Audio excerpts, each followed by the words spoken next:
La circoncision est une intervention chirurgicale mineure qui consiste en enlever le prépuce qui recouvre le glande du pénis. Cette opération est pratiquée sous anesthésie et ne dure en général que quelques minutes. Quel âge convient-il pour faire circoncire son enfant? Les uns préfèrent que l'enfant atteigne l'âge de 2 ans, les autres aussi préfèrent que cette intervention se fasse juste après la naissance du nouveau-né, souligne cette infirmière. La circoncision dépend de chacun et moi, je suis une infirmière. Je me rappelle bien lorsque je faisais mes stages à l'hôpital, il y avait des mamans qui préféraient faire une circoncision après 2 ou 3 jours après l'accouchement. Les autres préfèrent le faire 5 mois ou après une année. Il y a celles-là qui disent qu'à 3 jours c'est mieux parce que la plaie doit partir trop vite. Et les autres disent que je ne peux pas faire souffrir mon enfant en tant que bébé et je ne peux pas le faire souffrir. Je préfère qu'elle puisse un peu avoir un peu de temps et faire une circoncision.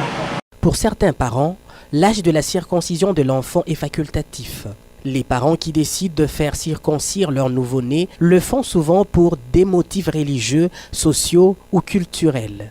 Sur le plan médical, l'âge de la circoncision de petits garçons est un facteur non négligeable qui a un impact sur la guérison rapide et sur les complications qui pourraient advenir. La période la plus propice, c'est autour du 7e jour et entre le 7e et le 28e jour de naissance. Pourquoi? Parce que les nouveau-nés sont extrêmement résilients et programmés pour supporter le stress et même la douleur, grâce notamment aux hormones dont je peux citer ici les corticostéroïdes, l'adrénaline, l'endorphine, ça sont des termes techniques, et même la thyroxine aussi. Nous avons des avantages à cet âge. L'enfant est programmé pour supporter la douleur. Le deuxième élément, c'est que les enfants guérissent rapidement lorsqu'on utilise des glands, notamment le gland d'Homogène ou de Plastibelle.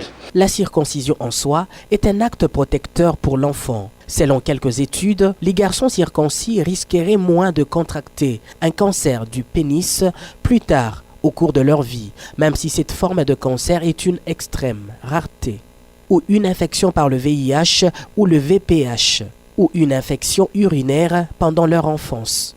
En outre, les femmes qui sont les partenaires des hommes circoncis sont moins susceptibles de contracter un cancer du col de l'utérus. La circoncision est une intervention douloureuse.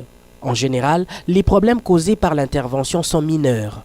Les complications rares peuvent être signalées si cette intervention s'effectuait sur un enfant avancé en âge. Oui, les conséquences, c'est notamment la douleur. Parce que l'enfant, quand il est encore tout petit, avec l'expérience du traumatisme de l'accouchement, il va supporter parfois de manière inconsciente la douleur.